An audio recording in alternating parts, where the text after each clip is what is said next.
Well, hello everybody. Welcome to the second episode of Peyote Beading. I had shown you some of my supplies, some of my beads. This right here goes to show you how long it's been. This is what I fill up from this big main thing, which I'll show you in a minute. I fill my beads up in here, work off of this, and then I feed off of that. So that's why I showed you that, give you an idea to organize what you need. But this is my main one, and I had to dig. Here's something else I made. It's kind of hard to see, but it's a frog sideways. As you can tell, I've got a bunch of white stuff because I didn't realize I was picking up bad beads and all this stuff. You're going to make mistakes. It's kind of hard to go backwards. It's frustrating to go backwards because all the beads start coming off. It's not like cross-stitching where you frog and you cut and it's all attached to each other, but it kind of stays there. This is different, so I just go with the flow. But, you know, I have lots of mistakes of pen wraps. So here is the big baby. This I got, this container, this box thing I got from Goodwill years ago.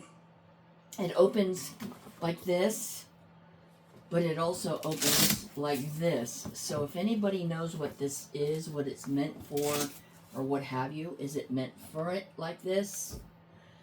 So yeah, I'm not sure, but that seems to work. I put some cardboard down here because it was way too floppy, and so that's why I did that part. Let me find. Okay, just a minute. I'm gonna have to pause you like a minute.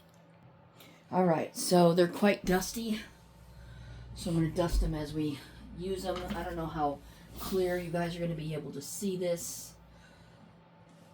but I'm gonna go ahead and dust this off.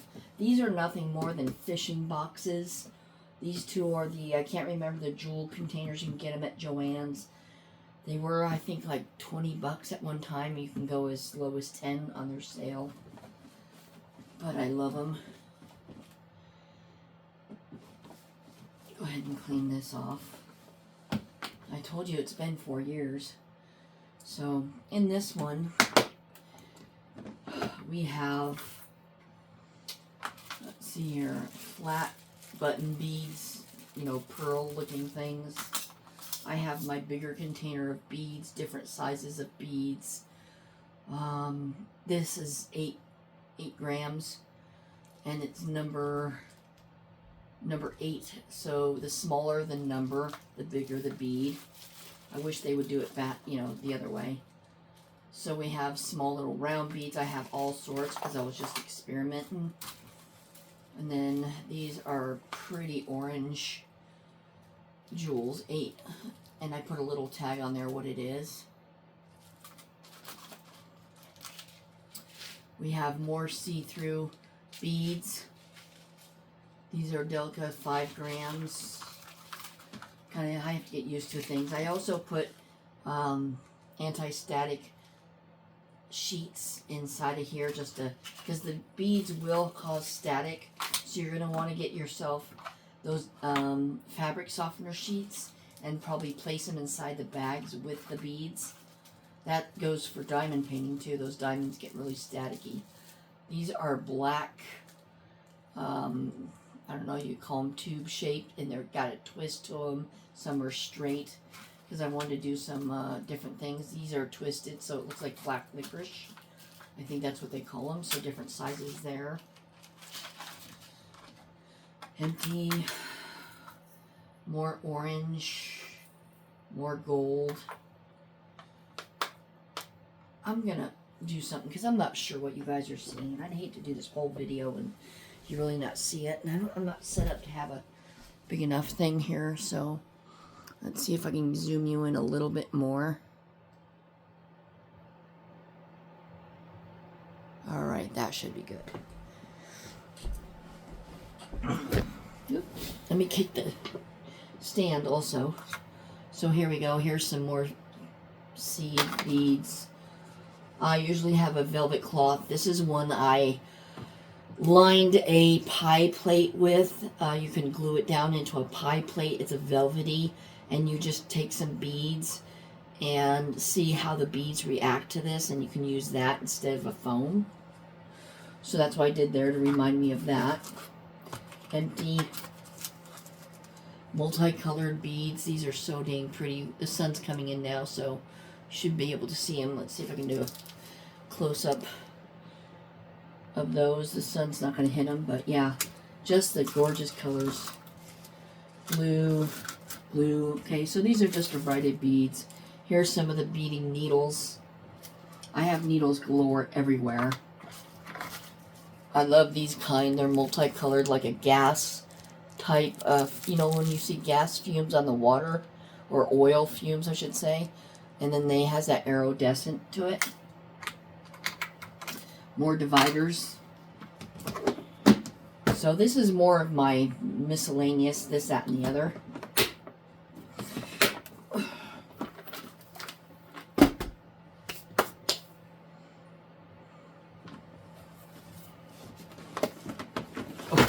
This is another backup container of peyote beads. It should be all peyote, but again, it's been 4 years. But there's a kind of an idea, look of what I've got in there so far. Oops, backwards. So yeah, look at that. Oops. That's coming off. There we go, no big deal. So look at all those. Kind of sort of have a lot, don't I? Kind of sort of. So here I'm just going to go through some. This is called a 6. It's Delicas. They're a bit bigger than your 11s. I'm not that familiar. I have to refamiliarize myself, but I don't know if they make a 12. It's even smaller. But this is they're called Mica Delica Beads Aurora Crystals. And that's an Aurora, yeah, 11. And this is 11 luminous hot magenta cylinder beads. So, scissors, you can always use sharp scissors. You're going to need that. Just all sorts of pretty freaking colors. Gorgeous, gorgeous. Bags and bags and bags of colors. I have them according to the color, so I have all my oranges here. As you can tell, different kinds of oranges. Pink, gray, some magenta, different colors. Very, very pretty. I love how they sparkle. Refamiliarize myself with all this brownish tones. Let's see, this one is a cylinder. They just called cylinder bead, and they go by DB, which is Delica beads, and this is number 351 and 5 grams. So I'll tell you exactly everything on there. So if you wanted to use it again. So 11.0 is the one you're going to use for the pen wraps. No ifs and buts about it. Some more purples. Look at that purple. It's a Aurora Borealis purples. More purples, because purple's my favorite color. So, empties. A little bead scoop, which is also handy to get, you know, going on it. But you'll see my method of how I pick up beads, so you'll know the type of foam pad to use, and it just falls into the needle. It's so cool. These are all my blues. I've got more blues than I know. Sometimes they're Aurora Borealis. Other than that, they're just like matte. This is a teal, Caribbean teal, and they're just matte and bleh, you know. So here's some more. I tend to go with the shinier ones. If you guys see shadows here, it looks like a bunch of birds are going through past my window. So let me get this out of the way.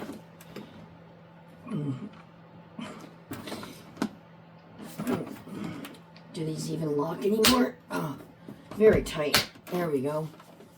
Alright, so there we go.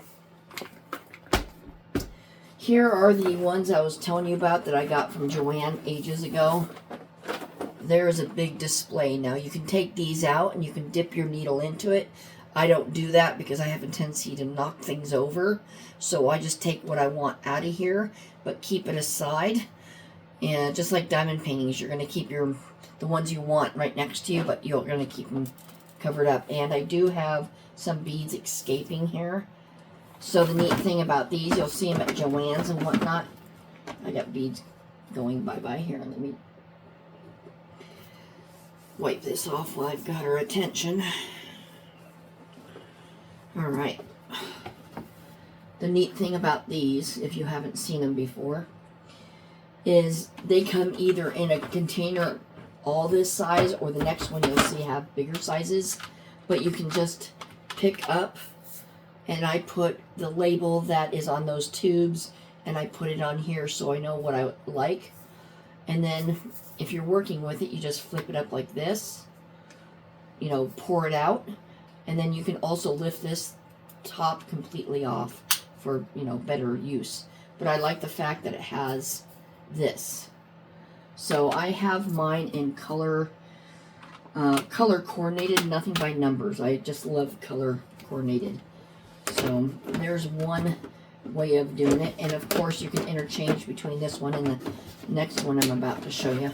But as you can tell, I have all my yellows, tans, pinks, purples, multicolored, those gas looking oily ones, purples, reds, oranges, greens, blues.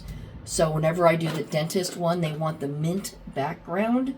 So I may or may not come through this. I have to think to myself, what kind of mint do I want? What are the other colors of the other projects? But I'm going to go ahead and follow the first one, exactly the colors that they want. Just because they call it a mint number 1, 2, 3, doesn't mean you have to use that. Just find a green of some sort, is what I was trying to get at. So here's the bigger one. You can see that they're mostly empty. And these are blacks. Again, blacks are everywhere you go, even in diamond painting. I got some whites, multicolors, red, white, and blue, bigger beads. But this comes with the bigger containers, and you can swap this with that other one and go back and forth with whatever you want to do. So it's great. Last but not least, another fishing gear one. And this one, let me wipe it down. I think these are all my extra empty containers, miscellaneous, things of that sort. So here we go. We have bottles. Yeah, empty containers, some delicas in here, some cabochons, because I was making some eyes, some dragon eyes, some more needles of sorts, more twist. Oh no, these are, a friend and I went to a store in Reno, Nevada, and we spent over $200. And because we worked for the state, we got a discount. And because we spent over $200, we got another discount. So it was like, woohoo! So anyway, these are the ends of when you tie off your bracelets. I got a couple normal round ones. I got a couple Scorpios because I'm a Scorpio. Here's one of those twisted licorice ones. Let me get it sorted in my hand. Right there. I don't know if you're going to be able to see it well, but there it goes. I've had some small jars. I traded some small jars with a friend. So, you know, a jar for loose beads or something. You can put them back in or do whatever. So there you go.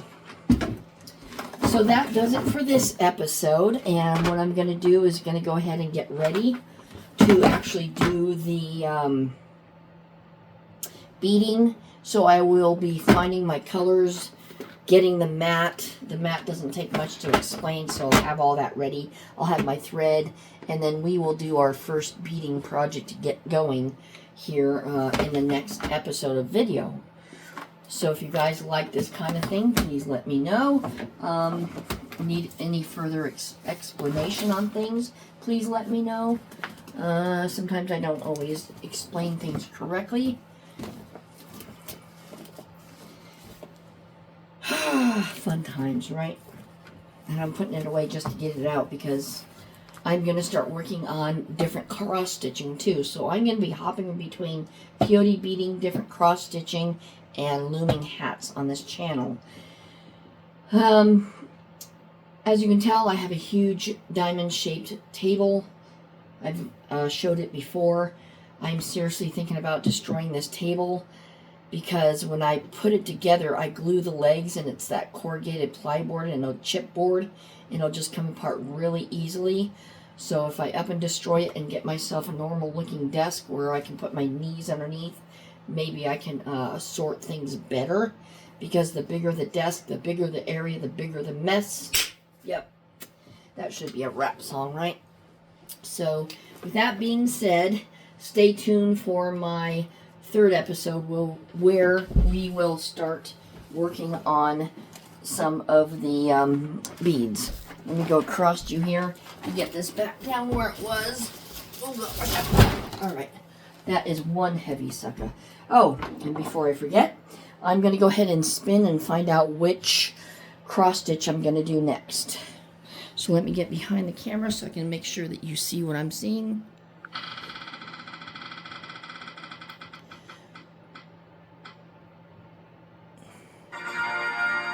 Free. That means I can pick what I want. I don't want to do that. Let's do it again. I need somebody to tell me what to do. Cactus. Okay. So I will be getting the cactus out next time you see that. And we will go from there. So stay tuned for all these different projects I'm going to be doing. Until later. Bye-bye.